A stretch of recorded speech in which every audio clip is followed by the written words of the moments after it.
My name is Naomi Carter. I'm 34 years old, and I've spent the last 11 years working as a hospice nurse. My job taught me something most people don't learn until much later in life, that people often wait until the end to tell the truth. Sometimes they whisper it. Sometimes they don't mean to say it at all. But eventually, it finds a way out. I always believed I already knew the biggest truth about my own life.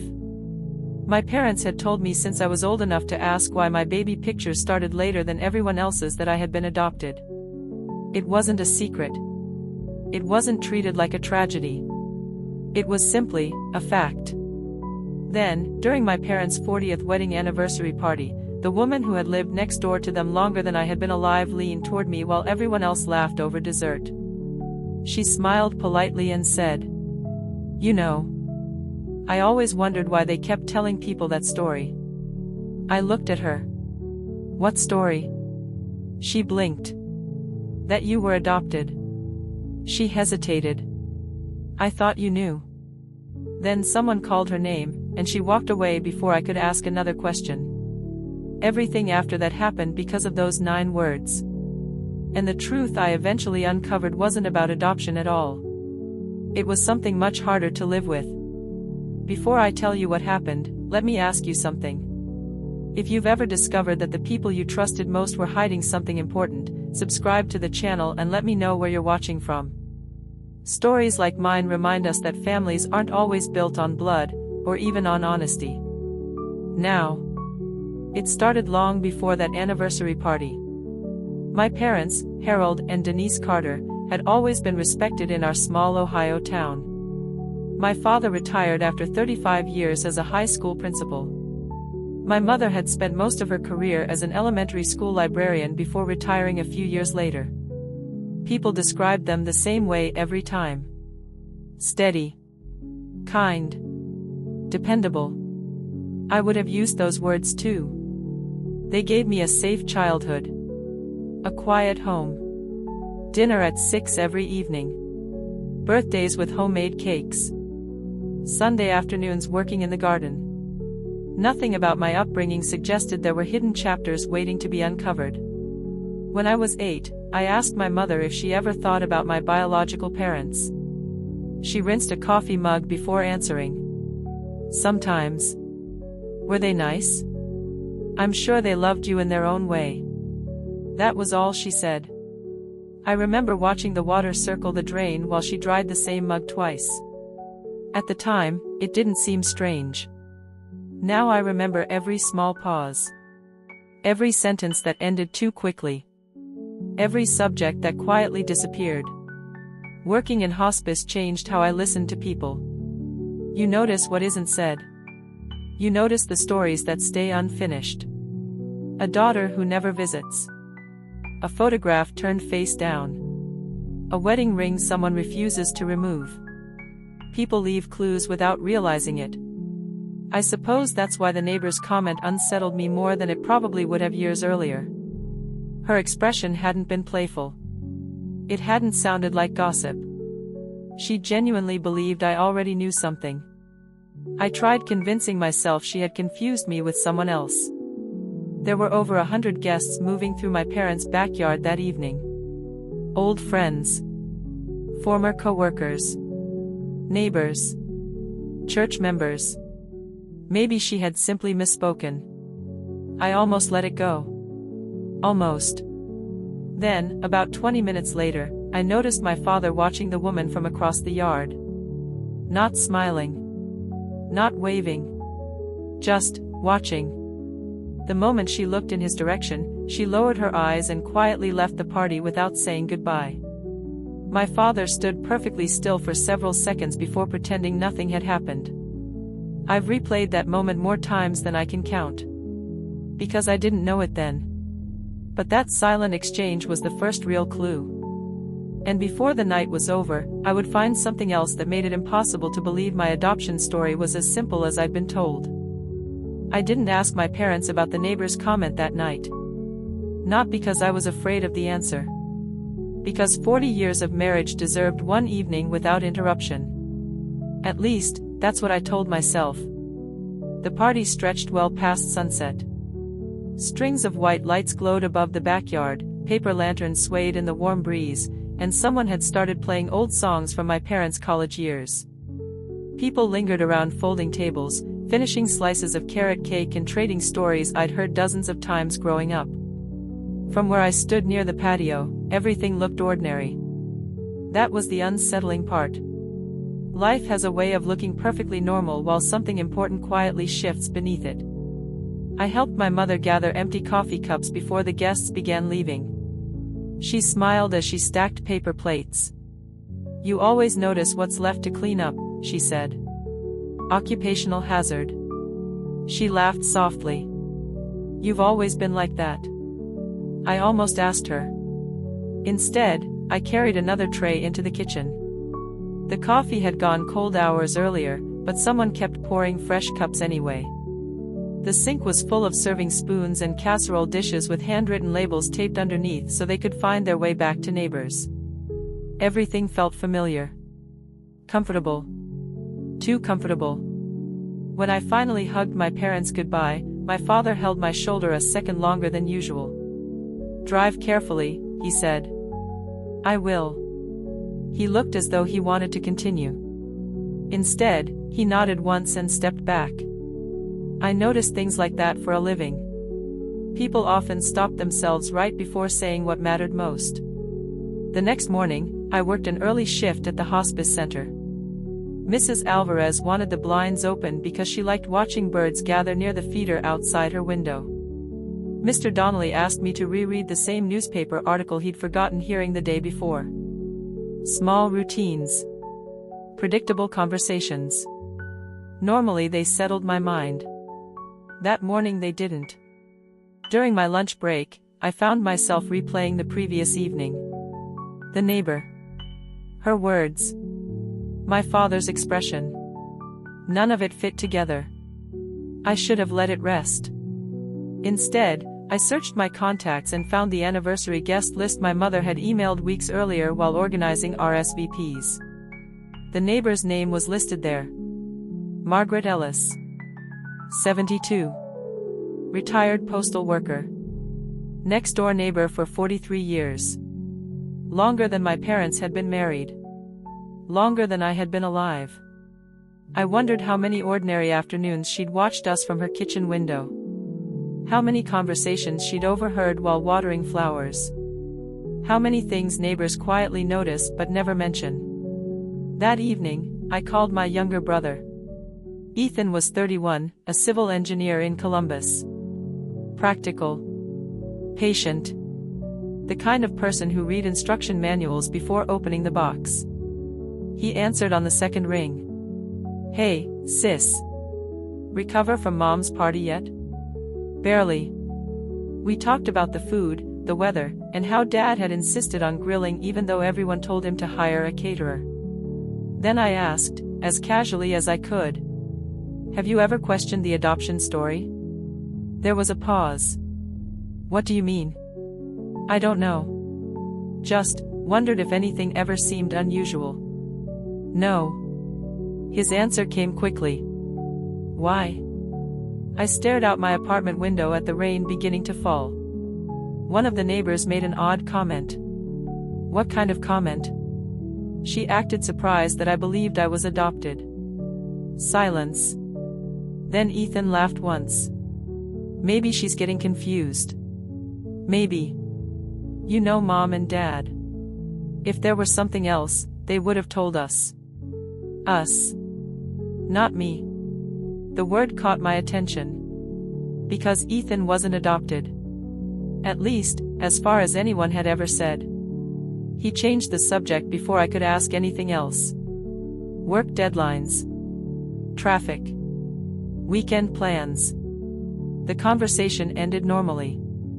But afterward, I realized something I had never considered before. My parents had always answered questions about my adoption. Never about why they chose not to adopt another child. Never about why Ethan arrived 4 years later. Never about how the timing worked. I'd simply accepted our family as it was. That's the thing about families.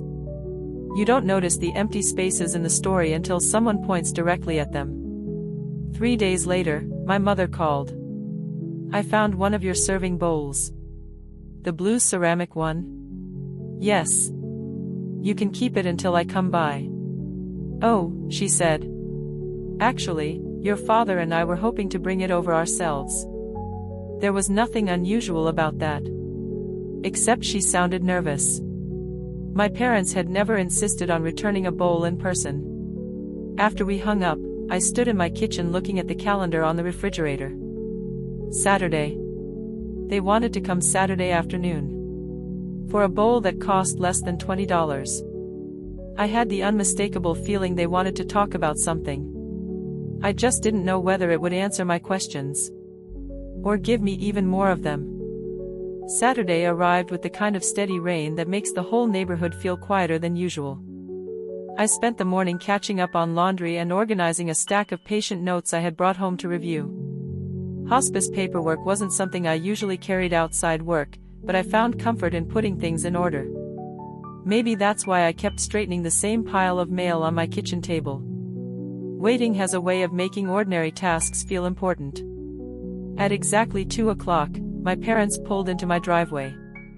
My father carried the blue ceramic bowl with both hands, even though it weighed almost nothing. My mother held a paper bag from the bakery downtown. Lemon scones, she said as she walked inside. I remembered they're your favorite. It was thoughtful. It was also unusual. My parents rarely arrived with gifts unless it was a birthday or holiday. I filed that away. We sat at the kitchen table while rain tapped softly against the windows. For nearly 20 minutes, we talked about everything except the reason they had come. My mother's new rose bushes. My father's golf scores. A patient whose family had thanked me with a handwritten card. The conversation moved carefully, as if all three of us were avoiding the same subject without admitting it. Finally, my father set down his coffee cup. You've been quiet since the anniversary. I looked at him. So have you. Neither of us smiled. My mother folded her napkin into smaller and smaller squares. I recognized that habit. She did it whenever she felt uncomfortable. There was something strange that night, I said. My parents exchanged a glance so brief most people would have missed it. I didn't. The neighbor, I continued. Margaret. My mother's fingers stopped moving. What about her? She said she always wondered why you told people I was adopted. Silence settled over the room. Outside, a car drove slowly through the rain. Inside, no one spoke. Then my father leaned back in his chair. Margaret talks too much. It wasn't a denial. Just an observation. I noticed the difference immediately. So, she's wrong? He reached for his coffee. It's been 40 years. People remember things differently. Again, not an answer. Working with patients had taught me that people who tell the truth usually don't need extra sentences. The truth is often the shortest response in the room. I looked at my mother. Mom? She stared at the steam rising from her mug. We've always tried to do what was best for you. The words landed gently. But they didn't answer my question either. I should have pushed harder. Instead, I let the conversation drift away. By the time they left an hour later, we had discussed weather forecasts, Ethan's upcoming work trip, and whether my gutters needed cleaning. We never returned to Margaret. The following Tuesday, I visited my parents after work. Not because they invited me. Because something still felt unfinished. My father wasn't home. He had a dentist appointment, my mother explained. She was sorting old recipe cards at the dining room table. Some were handwritten by my grandmother. Others were clipped from magazines older than I was. Can you help me carry a box downstairs? She asked. Their basement had always been neatly organized. Shelves labeled with masking tape. Holiday decorations. Old tax files. Family photo albums. Nothing ever seemed out of place. As we carried the box down the stairs, my mother answered a phone call. "It's your father," she said. "I'll be upstairs. I'll finish putting this away." She nodded and disappeared. I slid the box onto a storage shelf. That's when I noticed a gray metal filing cabinet tucked beneath the basement stairs. It wasn't new. I'd simply never paid attention to it before. One drawer sat slightly open. Just enough to notice. I wasn't looking for secrets. At least, I didn't think I was. I pushed the drawer closed. Then something caught my eye. A manila folder had slipped forward. Across the tab, written in my father's careful handwriting, were 3 words. Naomi, legal documents. I froze. Legal documents? My parents had never mentioned any. Curiosity isn't always dramatic. Sometimes it's just quiet enough to make you stand still. I told myself not to open it. If it contained adoption records, they were private. If it contained something else, my parents deserved the chance to explain. I took one step toward the stairs. Then another thought stopped me. If everything about my adoption had always been straightforward, why was the folder stored in a locked filing cabinet in the basement instead of with the family records upstairs? I stood there for several long seconds. Finally, I reached toward the cabinet handle. Before I could touch it, I heard the front door open upstairs. My father had come home much earlier than expected. And the first thing I heard him say was, "Denise, did you take anything out of the basement cabinet?" I pulled my hand back before it touched the drawer. My father's voice carried clearly through the floorboards. "Denise, did you take anything out of the basement cabinet?" "No," my mother answered. "Why?" It wasn't closed all the way. I looked at the filing cabinet. The drawer was open no more than an inch. Enough for someone observant to notice. My father had always been observant. I quietly pushed the drawer shut with 2 fingers and stepped away just as his footsteps reached the basement stairs. "There you are," he said, smiling. His expression was warm. His eyes went immediately to the cabinet. Only for a second. Most people wouldn't have noticed. I did. "I found the box," I said, pointing to the shelf. "Good." He nodded once. "Thank you." There was a pause. Then he walked to the cabinet and rested his hand on it almost casually. "I've been meaning to organize these old files." It sounded like an explanation he hadn't been asked to give. People often volunteer information when they're worried about what someone has already seen. "I should probably get going," I said. My mother looked disappointed. "You don't have to rush. I've got an early shift tomorrow." That wasn't entirely true. My shift didn't begin until 9. But suddenly I wanted distance more than coffee. Driving home, I kept replaying my father's glance toward the cabinet. Not fear. Not panic. Recognition. As though he had spent years making sure that drawer stayed closed. I didn't know what was inside. But I knew it mattered. The next morning, I arrived at the hospice center before sunrise. The building always felt different that early. Hallways were quieter. The scent of fresh coffee drifted from the nurses' station. Night staff spoke in soft voices while finishing their reports. Routine usually settled my thoughts. It didn't that morning. Mrs. Evelyn Brooks was already awake when I checked on her. She was 86 and had been a history teacher for most of her life. Her memory faded in small pieces, but certain conversations stayed perfectly clear. She watched me straighten the blanket. "You look like you're carrying someone else's secret," she said. I smiled politely. "What makes you think that?" "I taught teenagers for 30 years. She smiled back. "I know the face." I laughed. "You still read people pretty well.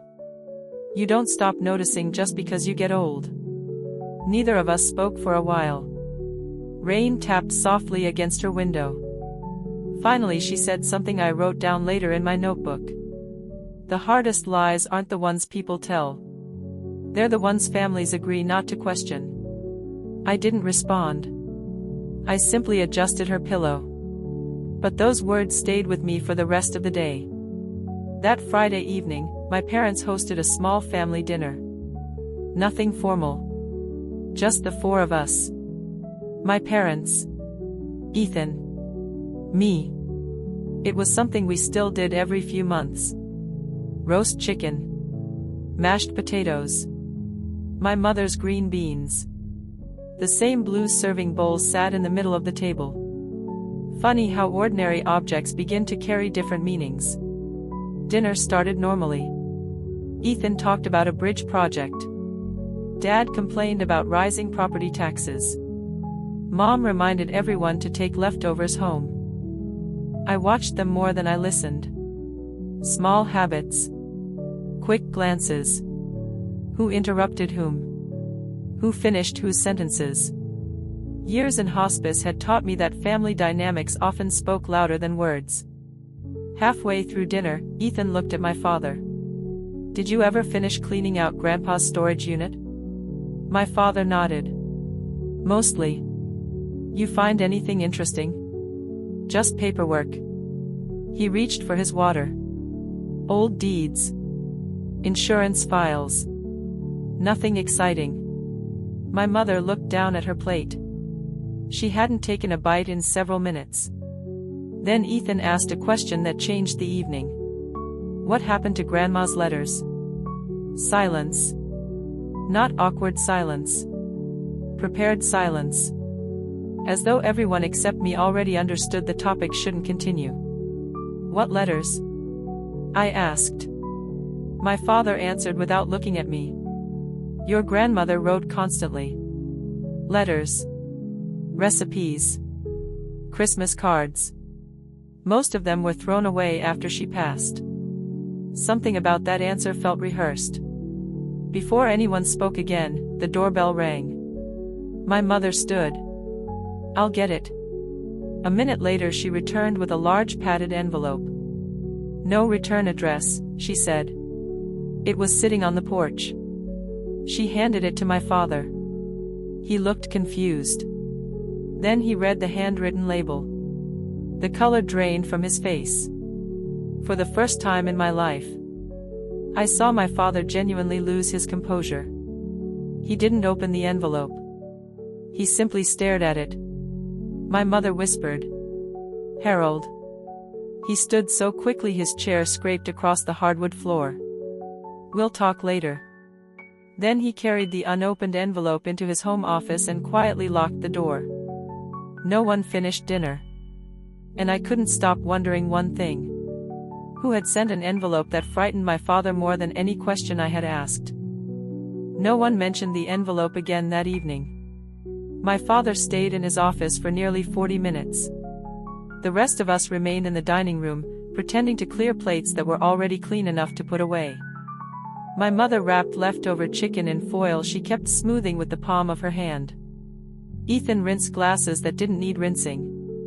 I dried dishes that were already dry. Families have a remarkable ability to fill silence with small chores. Eventually my father came out carrying nothing. His expression had settled back into its usual calm. "We'll have dessert another time," he said. It wasn't a suggestion. The evening was over. As I hugged my mother goodbye, I glanced toward the hallway. The office door was closed again. Whatever had arrived in that envelope had disappeared. The next afternoon, I stopped by a neighborhood bookstore after work. Not because I needed a book. Because it sat 2 blocks from Margaret Ellis's house. I told myself it was a coincidence. It wasn't. Her small brick home looked exactly as I remembered from childhood.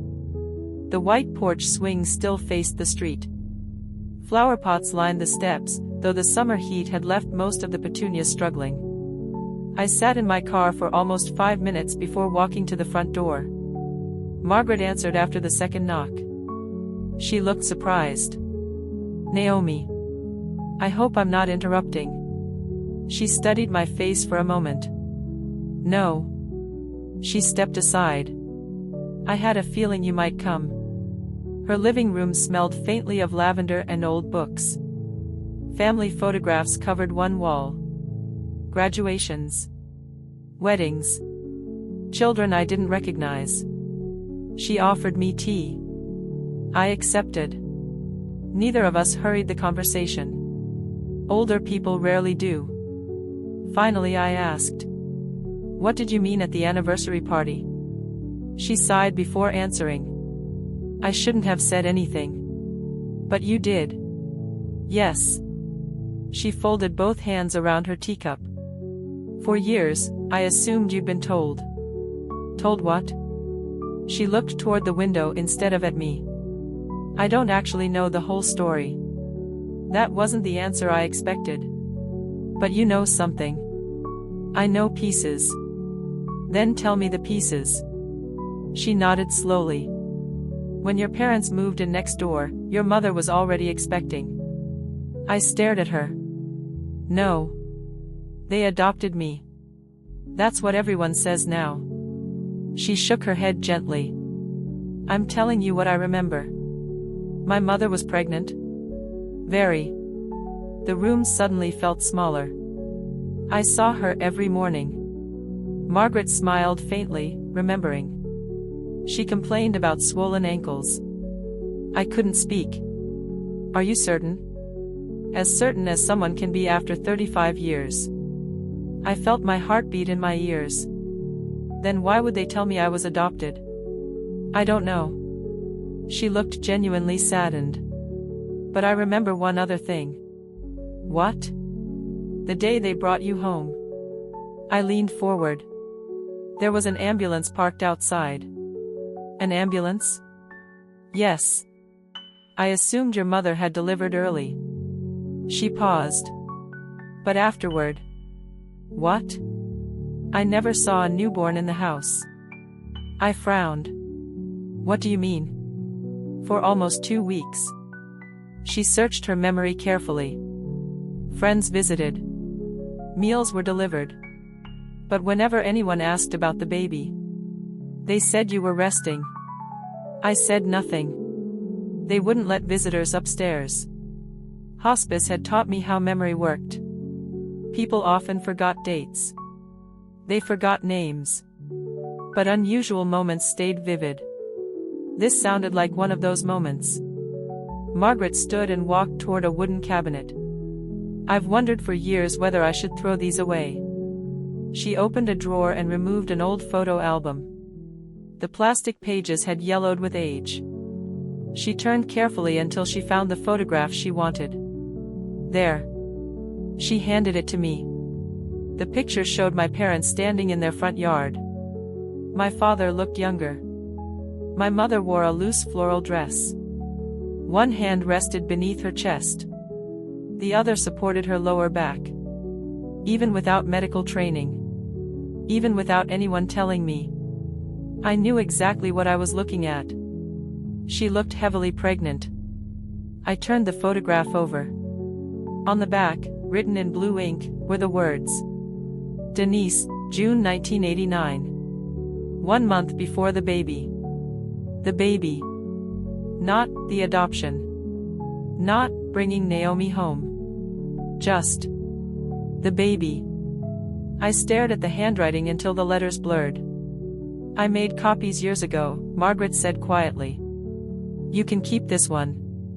I slipped the photograph into my purse with trembling hands. As I stood to leave, she touched my arm. "Naomi." "Yes?" "If you really want answers." She hesitated.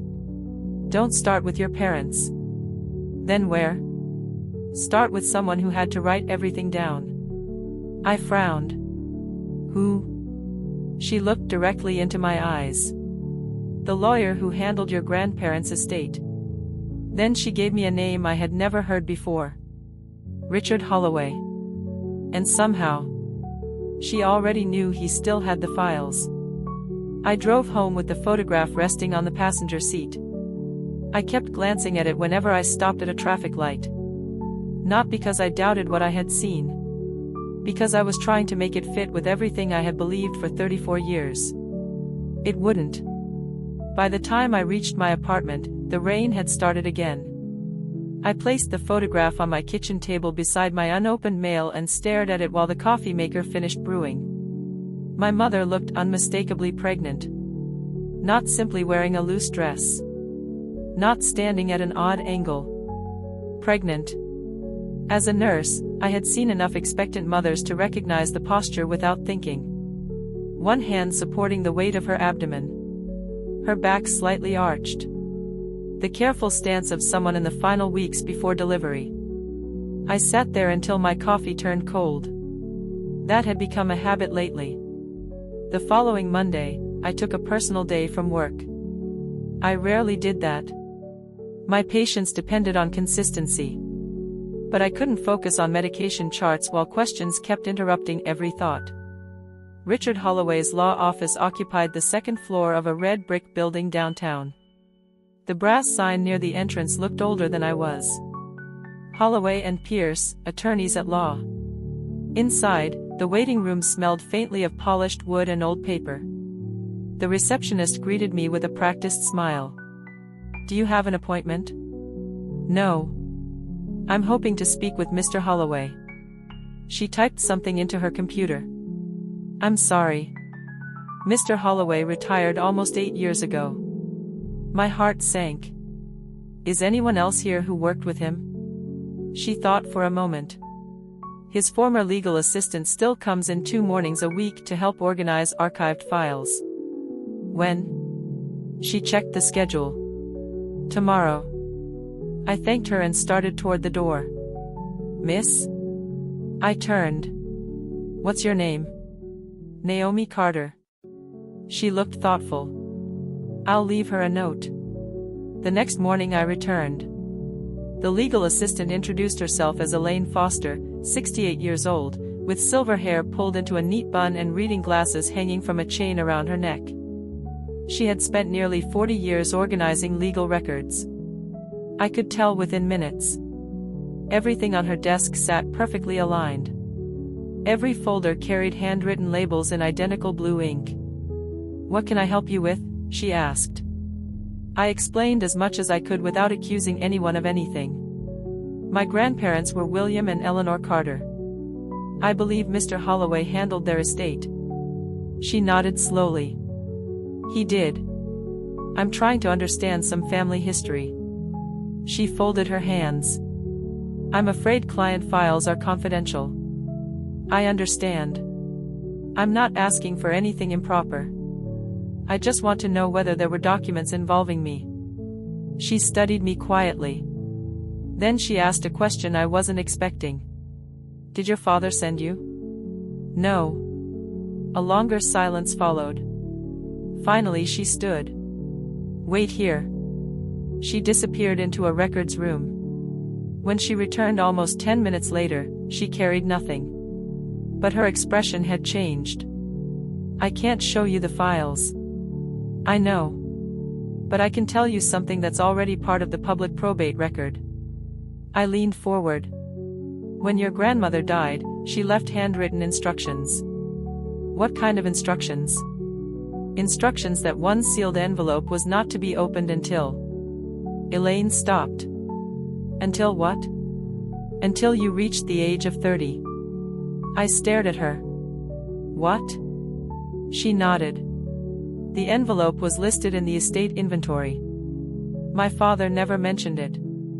I wouldn't know why. Was it opened? I honestly don't know. Those records weren't handled here after probate closed. My mind raced. If there was an envelope. There was. And it was meant for me? Elaine hesitated. The inventory described it as. She reached for a notepad and wrote down 6 words exactly as they had appeared. "For Naomi, when she is ready." No explanation. No details. Just those words. I felt a chill despite the warm office. "Do you know where it is now?" "I don't. But someone signed for the estate documents after probate ended." "Who?" She looked genuinely uncomfortable. "I shouldn't answer that." "Please." She lowered her voice. The signature belonged to your father. I walked out of the office carrying nothing except the note Elaine had written. For Naomi, when she is ready. If that envelope had existed, then someone had decided I wasn't ready. Not at 30. Not at 31. Not at 34. Someone had made that decision for me. As I reached my car, my phone buzzed. It was Ethan. Hey, he said. Are you busy? A little.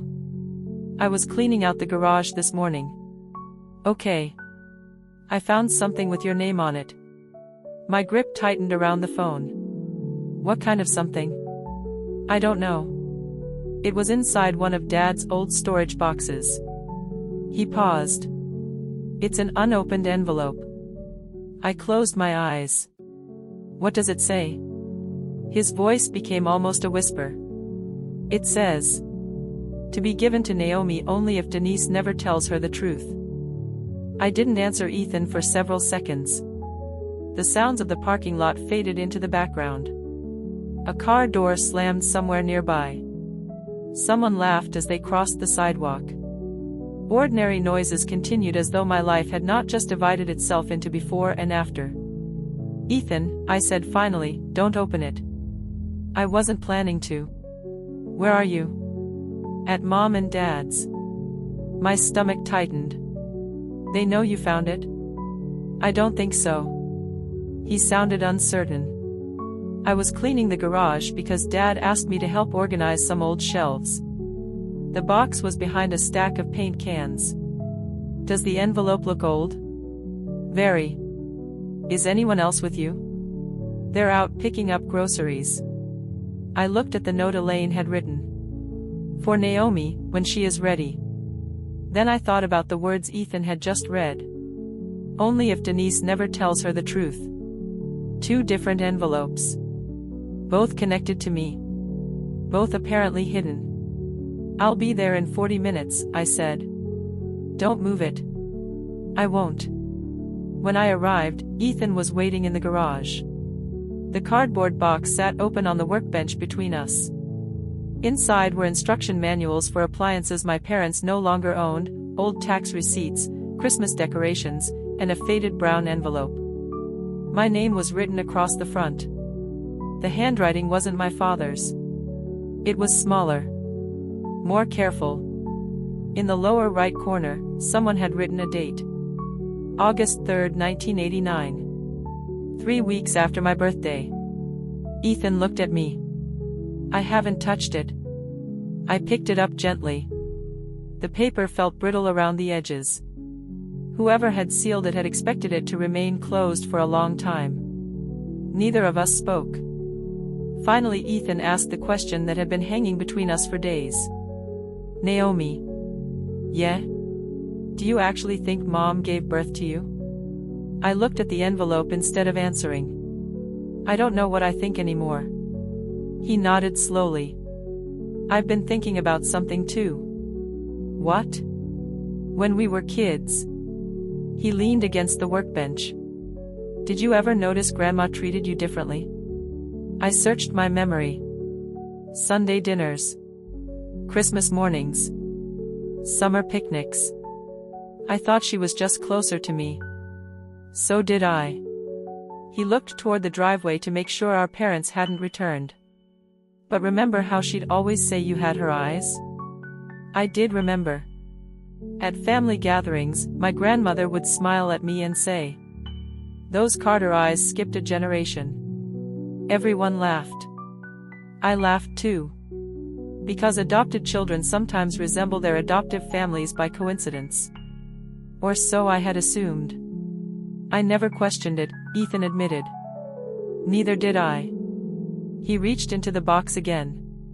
There was something else. He handed me a small photo frame.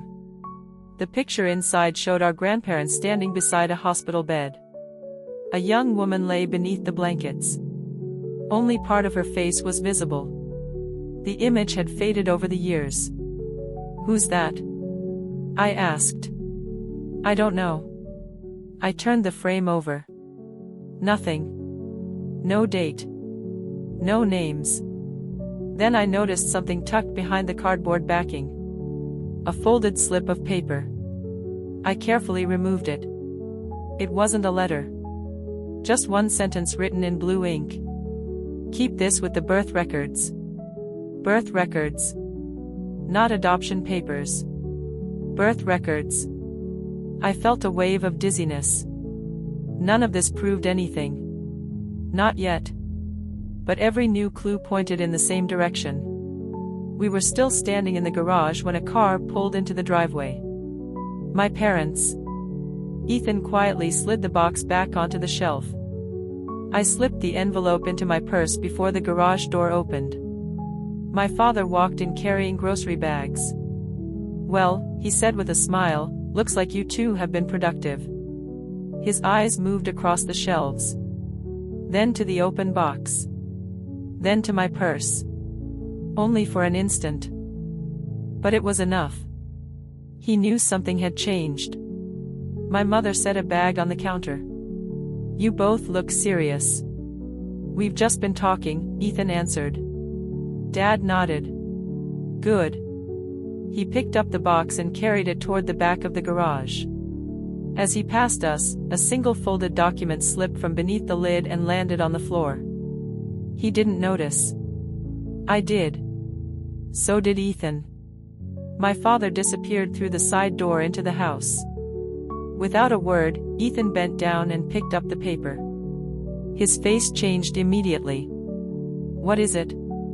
I whispered. He handed it to me. It wasn't a birth certificate. It wasn't an adoption record. It was a copy of a bank transfer dated 34 years earlier. The amount was $250,000. In the memo line were 7 words that made my hands go cold.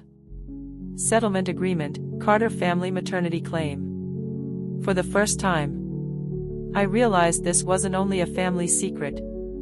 Someone had paid an extraordinary amount of money to make sure that secret stayed buried. I folded the bank document before anyone inside the house noticed it was missing. Ethan slipped it into the inside pocket of his jacket without saying a word. Neither of us needed to discuss it. If the paper disappeared now, we might never see it again. We walked into the kitchen carrying grocery bags as though nothing had happened. My mother thanked us for helping. My father smiled. Everything looked perfectly ordinary. Only the silence had changed. I barely slept that night. The photograph. The hidden envelopes. The probate record. The bank transfer. Each clue answered one question while creating 2 more. By sunrise, I had reached one conclusion. I wasn't interested in proving anyone wrong anymore. I wanted the truth. Whatever it cost. The next afternoon, I called my parents. "Can I come by this evening?" My mother sounded pleased. Of course.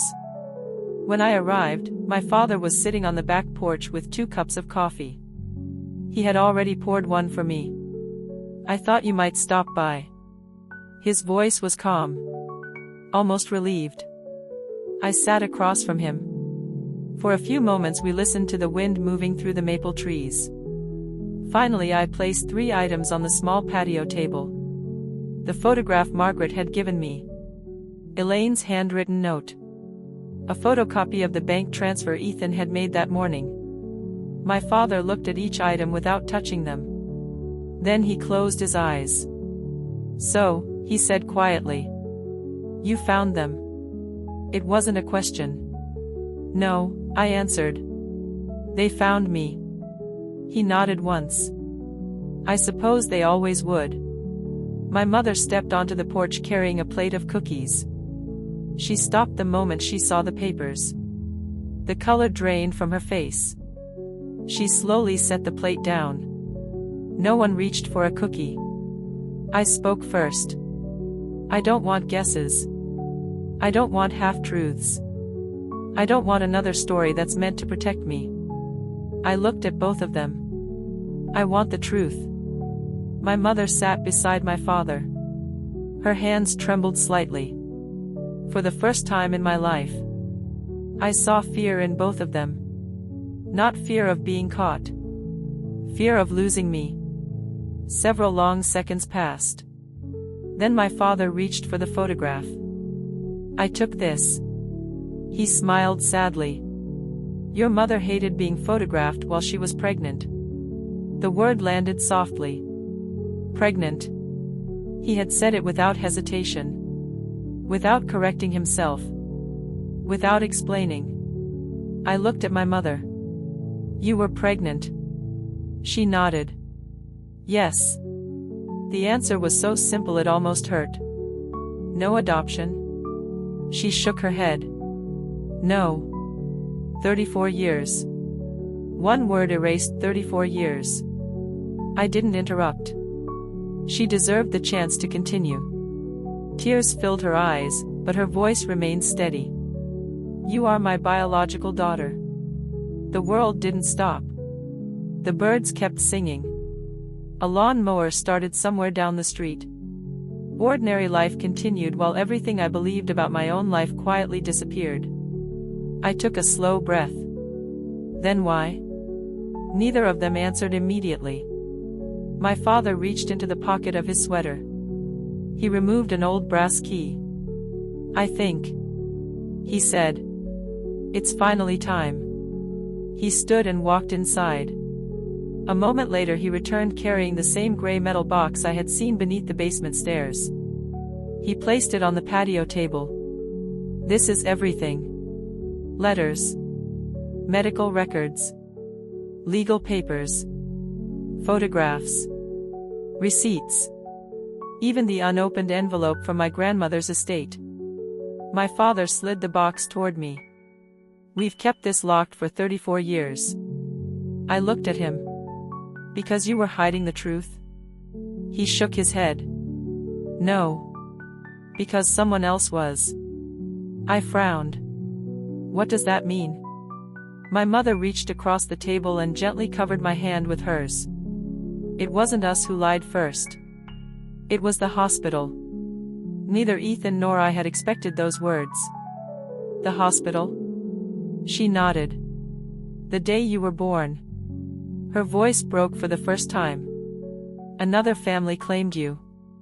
I stared at her. What? There was a mistake. A terrible one. She swallowed carefully. It was discovered before anyone left the hospital. But by then, she looked toward my father. The damage had already begun. My father opened the metal box.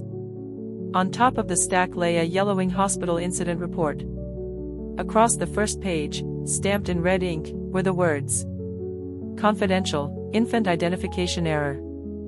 I had spent days believing my parents were hiding who I was. Instead, it appeared they had spent 34 years hiding what had happened after I was born. And somehow, that wasn't even the secret they feared most. For several moments, none of us spoke. The metal box sat between us like it had been waiting for this afternoon longer than I had been alive. I reached for the hospital report first. The paper had yellowed around the edges, but the typed words were still clear. Infant identification error. A date. A case number. Several signatures. One section had been blacked out with thick marker years ago. I looked up. This is real? My father nodded. We never changed a word. I turned another page. According to the report, 2 baby girls had been placed in the wrong bassinets for less than 2 hours after birth. The mistake was discovered during a routine identification check before either family left the maternity ward. So, I said slowly, I was never sent home with another family. No, my mother answered. You came home with us. Always. I let out a breath I hadn't realized I was holding. One fear disappeared. Another immediately took its place. Then why tell me I was adopted? Neither of them answered.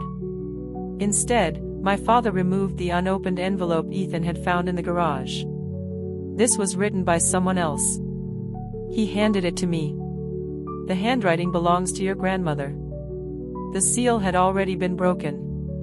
He must have opened it years ago. Inside was a single handwritten letter. I unfolded it carefully.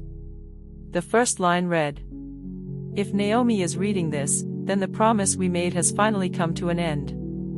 I kept reading. My grandmother explained that after the hospital admitted its mistake, another family threatened to sue everyone involved. Not because they had taken me home. They hadn't. Because the error had uncovered something else. The father of the other newborn believed the hospital had switched babies intentionally. He became convinced his daughter wasn't biologically his. DNA testing in those days wasn't simple or widely available. Rumors spread quickly. The family accused nurses, doctors, administrators, even my parents. The investigation eventually proved that the babies had been returned correctly before discharge. But the accusations didn't stop. The other family refused to accept the findings. They kept coming to the house, my mother said quietly. At first they wanted answers. Then they wanted someone to blame. I looked at her. They came here? For almost 2 years. My father finished the sentence. They took photographs. Followed your mother. Left notes in our mailbox. We contacted the police several times. There was no anger in his voice. Only exhaustion. The settlement? I asked. The bank transfer. My father nodded. The hospital offered financial settlements to every family affected. Not because anyone lost a child. Because their negligence destroyed several lives. I looked back at the letter. Halfway down the page, another sentence caught my attention. We decided that, if anyone outside the family asked questions, it would be safer to say Naomi had been adopted. I read it twice. 3 times. You invented the adoption story. My mother's eyes filled with tears. Yes. It gave people a reason to stop asking why strangers kept claiming they knew something about you. It also protected the identity of the other little girl. I sat back in my chair.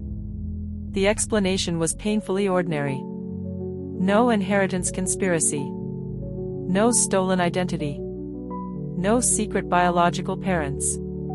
Just frightened adults making a decision they believed would protect a child.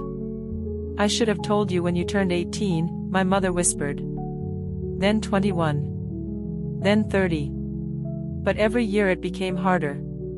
I was afraid you'd think every happy memory was a lie. I looked around the backyard. The swing my father had built.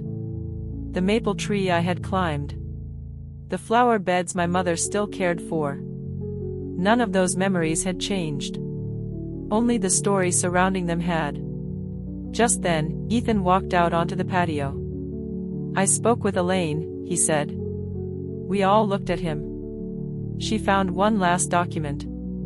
He handed me a certified copy from the probate court. It confirmed that my grandmother had personally requested the sealed envelope remain unopened until I turned 30. Below the judge's signature was one handwritten note from Richard Holloway. Parents encouraged to tell Naomi voluntarily before release. No one had ordered my parents to stay silent. The final decision had always been theirs. My mother lowered her head. I failed you. I reached across the table. For the first time in days, I knew exactly what I wanted to say. You kept something from me. I paused. But that isn't the same as never loving me. Even so, there was still one conversation left to have before our family could truly move forward. The conversation didn't end that afternoon. It couldn't. 34 years of silence don't disappear in a single evening, no matter how honest everyone finally becomes. I took the metal box home with me. My parents didn't ask when I would return it. They simply trusted that I would. For the next 2 weeks, I read every document inside. Not all at once. A few pages each night after work. The hospital report. Letters between attorneys. Insurance paperwork. Police incident reports documenting unwanted visits to my parents' home. Newspaper clippings that mentioned an administrative error without revealing any names. There were no dramatic conspiracies hiding inside those files. Just ordinary people trying to recover from an extraordinary mistake. The adoption story had begun as a shield. Then it quietly became a habit. Eventually, it became part of our family's identity. That was the tragedy. Not one enormous lie. Thousands of small decisions to leave the lie untouched. One evening, I found a letter my mother had written but never mailed. It wasn't addressed to anyone. The first lines simply read, "Naomi deserves the truth, but I'm afraid she'll believe the wrong part of it." The rest of the letter wasn't about protecting herself. It was about protecting me. She worried I would think she had wanted to give me away. She worried I would question every hug, every birthday, every school play she had attended. Near the end she wrote, "Love doesn't disappear because someone makes a fearful decision. But trust can." I folded the letter carefully. For the first time since the anniversary party, I cried. Not because I had discovered another secret. Because I finally understood the weight my parents had been carrying. Understanding didn't erase the hurt. But it changed its shape. A few days later, I invited my parents and Ethan to my apartment for dinner. Nothing elaborate. Pasta. Salad. Fresh bread from the bakery around the corner. The same kind of quiet meal my parents had served hundreds of times while I was growing up. After we finished eating, I placed the metal box on the table. "It belongs with you," I said. My father looked at it but didn't reach for it. "Are you sure?" "I've read everything." My mother looked at me carefully. "And?" I thought for a moment before answering. "I believe you." Tears filled her eyes almost immediately. Not loud tears. Not dramatic ones. Just the quiet relief of someone who had waited decades to hear those words. "I also need you to understand something." They both nodded. "The truth should have come from you. It shouldn't have taken a neighbor, a lawyer's office, and a stack of old papers." My father lowered his head. "You're right. No excuses. No arguments. Just acceptance." Sometimes accountability sounds exactly like that. Over the following months, things changed in small ways. My parents stopped referring to me as their adopted daughter when old acquaintances repeated the story. Instead, my father would smile politely and say, "That was something we once believed was necessary to say. It isn't anymore." No long explanation. No details. Just the truth. Margaret and I began meeting for coffee every few weeks. She apologized more than once for mentioning the subject at the anniversary party. I finally told her she had nothing to apologize for. If you hadn't said anything, I told her, I'd still be living inside someone else's version of my life. She smiled. "I suppose neighbors notice things." "They do." Elaine mailed me copies of the public probate documents for my own records. I placed them in a folder at home. Not because I expected to revisit them often, but because every family deserves an honest history. Even when it's complicated. Working in hospice feels different now. Patients still share regrets. Families still struggle with difficult conversations. But I listen differently. I've learned that people don't always hide the truth because they're cruel. Sometimes they hide it because they're frightened. Fear can protect someone for a season. It can also become a prison if you're not careful. The hardest part isn't telling the truth. It's recognizing when the reason for staying silent has disappeared. My parents spent decades believing they were protecting me. In reality, they were protecting a decision they no longer knew how to undo. We've never recovered the years we lost to that silence. No family can. But we've built something stronger in its place. Not perfection. Not certainty. Just honesty. And it turns out honesty is much quieter than secrets. It doesn't demand attention.